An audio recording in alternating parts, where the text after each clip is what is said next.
सभी को जय मसीह की। प्रियो, आज हम देखेंगे मत्ती का 26 अध्याय।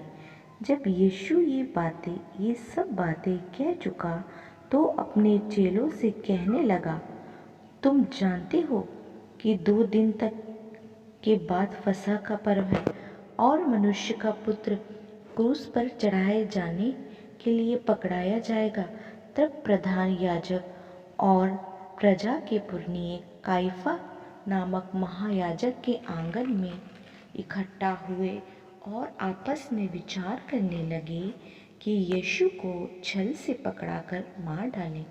परंतु वे कहते थे, पर्व के समय नहीं, कहीं ऐसा ना हो कि लोगों में बलवा मच जाए। जब यीशु बेतनियाह में शामून कोढ़ी के घर में था तो एक स्त्री संगमरमर के पात्र में बहुमूल्य इत्र लेकर उसके पास आई, और जब वह भोजन करने बैठा तो उसके सिर पर उंडेल दिया। यह देखकर उसके चेले रिसियाए और कहने लगे, इसका क्यों सत्यानाश किया गया? इसे तो अच्छे दाम पर बेचकर कंगालों को बांटा जा सकता था। यह जानकर यीशु ने उनसे कहा, स्त्री को क्यों सताते हो? उसने मेरे साथ भलाई की है। कंगाल तो तुम्हारे साथ सदैव रहते हैं, परंतु मैं तुम्हारे साथ सदैव ना रहूँगा। उसने मेरी देह पर जो यह इत्र उंडेला है वह मेरे गाड़े जाने के लिए किया है। मैं तुमसे सच कहता हूँ कि सारे जगत में जहाँ कहीं यह सुसमाचार प्रचार किया जाएगा, वहाँ उसके इस काम का भी वर्णन स्मरण किया जाएगा।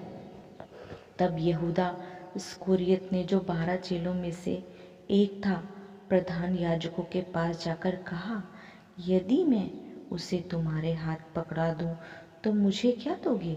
उन्होंने उसे 30 चांदी के सिक्के तौल कर दिए और वह उसी समय से उसे पकड़वाने का अवसर ढूंढने लगा। अख़मीरी रोटी के पर्व के पहले चेले यीशु के पास आकर पूछने लगे, तू कहाँ चाहता है कि हम तेरे लिए फसह खाने की तैयारी करें? उसने कहा, नगर में अमुक व्यक्ति के पास जाकर उससे कहो, गुरु कहता है कि मेरा समय निकट है, मैं अपने चेलों के साथ तेरे यहाँ पर्व मनाऊं। अतः चेलों ने यीशु की आज्ञा मानी और फसह तैयार किया। जब सांझ हुई तो वहाँ 12 के साथ भोजन करने के लिए बैठा। जब वे खा रहे थे तो उसने कहा, मैं तुमसे सच कहता हूँ, तुम में से एक मुझे पकड़वाएगा। इस पर वे बहुत उदास हुए और हर एक उससे पूछने लगा, हे गुरु, क्या वह मैं हूँ? उसने उत्तर दिया, जिसने मेरे साथ थाली में हाथ डाला है वही मुझे पकड़ाएगा। मनुष्य का पुत्र तो जैसे उसके विषय में लिखा है जाता ही है, परंतु उस मनुष्य के लिए शोक है जिसके द्वारा मनुष्य का पुत्र पकड़वाया जाता है। यदि उस मनुष्य का जन्म ही न होता तो उसके लिए भला होता। तब उसके पकड़ाने वाले यहूदा ने कहा, हे रब्बी, क्या वह मैं हूँ? उसने उससे कहा, तू कह चुका है। इन्हीं वचनों के द्वारा परमेश्वर हम सभी को बहुतायत की आशीष दे। सभी को जय मसीह की।